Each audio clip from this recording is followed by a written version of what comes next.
ಹಾಂ ಹೇಳಿ ಹೇಳಿ ಹೇಳಿ. ಕೋರ್ ಕಮಿಟಿ ಸಭೆ ವಿವರನ್ನು ಈಗಾಗಲೇ ರಾಷ್ಟ್ರೀಯ ಪ್ರಧಾನ ಕಾರ್ಯದರ್ಶಿಗಳು, ಕರ್ನಾಟಕ ರಾಜ್ಯದ ಉಸ್ತುವಾರಿಗಳು ಆಗಿರ್ತಕ್ಕಂಥ ಡಾಕ್ಟರ್ ರಾಧಾಮೋಹನ್ ಅಗರ್ವಾಲ್ ತಮಗೆ ಬ್ರೀಫ್ ಮಾಡಿದ್ದಾರೆ. ರಾಜ್ಯಾಧ್ಯಕ್ಷರು ಬ್ರೀಫ್ ಮಾಡಿದ್ದಾರೆ.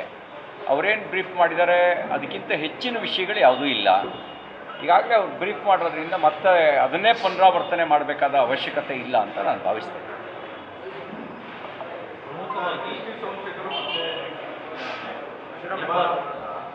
ಕ್ರಮಕ್ಕೆ ನಾವು ಸಲಹೆ ಕೊಡ್ತೀವಿ. ಒಂದು ಪಕ್ಷದಿಂದ ಉಚ್ಚಾಟನೆ ಮಾಡೋದು ಇಲ್ಲ, ಅವರಿಂದ ಶಾಸಕ ಸ್ಥಾನವೇ ರದ್ದಾಗಬೇಕು ಅನ್ನುವಂಥ ರೀತಿಯಲ್ಲಿ ಕಾನೂನಾತ್ಮಕವಾದಂಥ ಹೋರಾಟ ಮಾಡ್ತಾರೆ. ಅವರಿಬ್ಬರು ಶಾಸಕರಾಗಿರೋ ಹಿನ್ನೆಲೆಯಲ್ಲಿ ಅವರಿಗೆ ಸಂಬಂಧಪಟ್ಟಂಥ ಕ್ರಮ ತೆಗೆದುಕೊಳ್ಳುವಂಥ ಅಧಿಕಾರ ಇರೋದು ಕೇಂದ್ರೀಯ ಶಿಸ್ತು ಸಮಿತಿಗೆ. ಈ ಹಿಂದಿನ ಎಲ್ಲ ಬೆಳವಣಿಗೆಗಳನ್ನು ಅವರಿಗೆ ನಡ್ಕೊಳ್ತಿರೋದು ಇದಕ್ಕೆ ಸಂಬಂಧಪಟ್ಟಂತೆ ಕೋರ್ ಕಮಿಟಿ ರೆಕಮೆಂಡ್ ಮಾಡ್ಬೋದು, ಉಳಿದ ನಿರ್ಣಯನ ಅವರೇ ತಗೊಳ್ಬೇಕು. ಹಾಗಾಗಿ ರೆಕಮೆಂಡ್ ಮಾಡೋ ಕೆಲಸನ ಕೋರ್ ಕಮಿಟಿ ಮಾಡುತ್ತೆ. ಈಗ ಏನಂತ ರೆಕಮೆಂಡ್ ಮಾಡಿದ್ದೀರಾ ನೀವು? ರಾಜ್ಯಾಧ್ಯಕ್ಷರು ಹೇಳಿದ್ದಾರೆ ಅಂತ ಅಂದ್ಕೊಂಡಿದ್ದೀನಿ. ಹಾಗಾಗಿ ಅವ್ರು ಹೇಳಿದ ಮೇಲೆ ನಾನು ಮತ್ತೇನು ಅದಕ್ಕೆ ಹೆಚ್ಚುವರಿಯಾಗಿ ಏನು ಹೇಳೋ ಪಕ್ಕ. ಬಳ್ಳಾರಿಯಲ್ಲಿ ಗರ್ಭಿಣಿಯ ಸಾವು ನಿನ್ನೆ ಕೂಡ ಆಗಿರುವಂಥದ್ದು. ಸರ್ಕಾರ ಇಲ್ಲಿವರೆಗೂ ಕೂಡ ಯಾವ ಸಚಿವರಾಗಿ ಮುಖ್ಯಮಂತ್ರಿ ಸ್ಥಳ ಕೊಟ್ಟಿಲ್ಲ, ಒಳ್ಳೆ ಸಾಧನ ಸಮಾವೇಶ ಮಾಡ್ತಾರೆ. ಈಗ ಸಾವು ಅನ್ನೋಕ್ಕಿಂತ ನಿರ್ಲಕ್ಷ್ಯದಿಂದ ಆಗಿರುವ ಸಾವಿಗೆ ಕೊಲೆ ಅಂತಲೇ ಹೇಳಬೇಕಾಗುತ್ತೆ. ಸರ್ಕಾರಿ ಪ್ರಾಯೋಜಿತ ಕೊಲೆ. ಹಾಸ್ಪಿಟ್ಲ್ಗಳಲ್ಲಿ ಅಗತ್ಯ ಇರುವಂಥ ಡ್ರಗ್ಸ್ ಸಿಗ್ತಾ ಇಲ್ಲ, ಸರಬರಾಜೆ ಮಾಡ್ತಾ ಇಲ್ಲ. ಏನು ಕಾರಣ?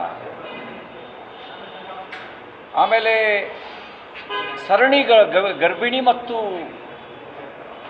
ಹಸುಳೆಗಳ ಸಾವು. ಇದು ಸಾಮಾನ್ಯ ಸಂಗತಿ ಅಲ್ಲ. ಇದು ಸಾವಿಗೆ ಹೊಣೆ, ನೈತಿಕ ಹೊಣೆ ಆಳುವ ಸರ್ಕಾರವೇ ಹೊತ್ಕೋಬೇಕು.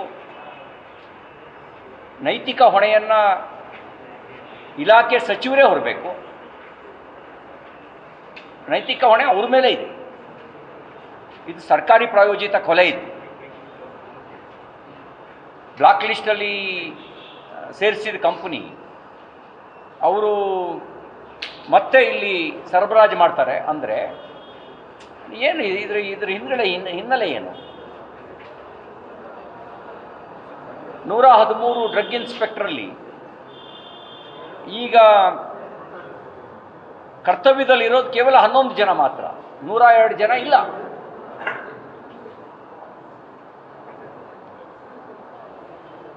ಈ ಎಲ್ಲ ಪ್ರಶ್ನೆಗಳಿಗೆ ಅವರು ಉತ್ತರ ಕೊಡಬೇಕಾಗತ್ತೆ. ಇದೆಲ್ಲವನ್ನು ನಾವು ವಿಧಾನಸೌಧದಲ್ಲಿ ಪ್ರಶ್ನೆ ಮಾಡ್ತೀವಿ.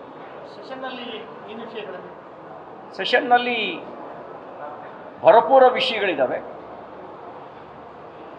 ಸಾಲು ಸಾಲು ಹಗರಣಗಳನ್ನು ಮಾಡಿ ಹಗರಣಗಳ ಬಗ್ಗೆಯೂ ನಮಗೆ ಚರ್ಚೆ ಮಾಡೋಕ್ಕೆ ವಿಪುಲವಾದ ಅವಕಾಶ ಕೊಟ್ಟಿದ್ದಾರೆ.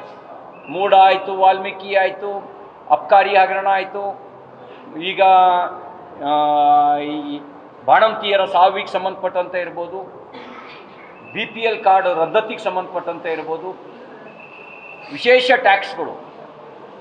ಆ ಟ್ಯಾಕ್ಸಿಗೂ ಕೇಳ್ತೀವಿ ಮುಖ್ಯಮಂತ್ರಿಗಳಿಗೆ, ಏನು ಹೆಸರಿಡೋಣ ಮುಖ್ಯಮಂತ್ರಿಗಳೇ, ಸ್ಪೆಷಲ್ ಟ್ಯಾಕ್ಸ್ ಹಾಕ್ತಾ ಇದ್ದೀರೋ ನೀವು? ಅದೆಲ್ಲವಕ್ಕೂ ನಾವು ಕೇಳ್ತೀವಿ. ರೇಟ್ ಕಾರ್ಡ್ ಬಗ್ಗೆನೂ ಪ್ರಶ್ನೆ ಮಾಡ್ತೀವಿ. ಅಧಿಕಾರಿಗಳನ್ನ ಆಯಕಟ್ಟಿನ ಜಾಗಕ್ಕೆ ಕೂರಿಸೋದಕ್ಕೆ ರೇಟ್ ಕಾರ್ಡ್, ಹಣ ಕೊಡದೇ ಇರುವಂಥ ಅಧಿಕಾರಿಗಳಿಗೆ ಹುದ್ದೆಯೇ ಇಲ್ಲ. 70ಕ್ಕೂ ಹೆಚ್ಚು ಪೊಲೀಸ್ ಅಧಿಕಾರಿಗಳಿಗೆ ಕಳೆದ 1 ವರ್ಷದಿಂದ ಸಂಬಳವೇ ಇಲ್ಲ. ಯಾಕೆಂದರೆ ಅವರಿಗೆ ಪೋಸ್ಟಿಂಗ್ಸೇ ತೋರಿಸಿಲ್ಲ. ಇದು ಕೇವಲ ಪೊಲೀಸ್ ಡಿಪಾರ್ಟ್ಮೆಂಟಲ್ಲಿ ಮಾತ್ರ ಅಲ್ಲ, ಅಬ್ಕಾರಿ ಡಿಪಾರ್ಟ್ಮೆಂಟಲ್ಲೂ ಇದೇ ಪರಿಸ್ಥಿತಿ ಇದೆ, ವಿವಿಧ ಇಲಾಖೆಗಳಲ್ಲೂ ಇದೇ ಪರಿಸ್ಥಿತಿ ಇದೆ. ರೇಟ್ ಕಾರ್ಡ್ಗೆ ಸೂಟ್ ಆದವರು ಮಾತ್ರ ಆಯಕಟ್ಟಿನ ಹುದ್ದೆ ಪಡಿತಾರೆ. ರೇಟ್ ಕಾರ್ಡ್ ಕೊಡದೇ ಇದ್ದವರಿಗೆ ಆಯಕಟ್ಟಿನ ಹುದ್ದೆ ಇಲ್ಲ. ಈ ಎಲ್ಲ ವಿಷಯಗಳನ್ನ ಇಟ್ಕೊಂಡು ನಾವು ಚರ್ಚೆ ಮಾಡ್ತೀವಿ. ವಕ್ಫ್ ಬೋರ್ಡ್ದು ಈಗಾಗಲೇ ನಾವು ರಾಜ್ಯದ ಉದ್ದಗಲಕ್ಕೆ ಪ್ರವಾಸ ಮಾಡಿದ್ದೇವೆ. ಆ ಪ್ರವಾಸದ ಬಂದಿರತಕ್ಕಂಥ ಮಾಹಿತಿಯೂ ಇದೆ.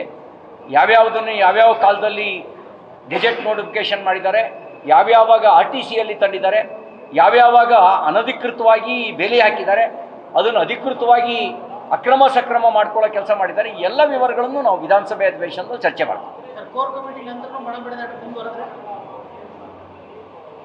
ಕೆಲವನ್ನ ಕಾಲ ನಿರ್ಣಯ ಮಾಡುತ್ತೆ.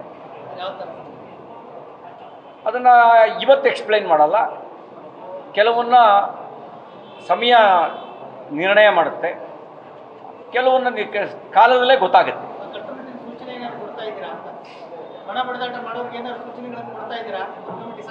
ನಾನು ಇಲ್ಲಿ ಹೇಳಕ್ಕೆ ಬಯಸೋದಿಲ್ಲ, ಒಳಗೇನು ಮಾತಾಡಿದ್ದೀವಿ. ಕೆಲವು ಸಂದರ್ಭಗಳಲ್ಲಿ ಕಾಲವೂ ನಿರ್ಣಯ ಮಾಡುತ್ತೆ.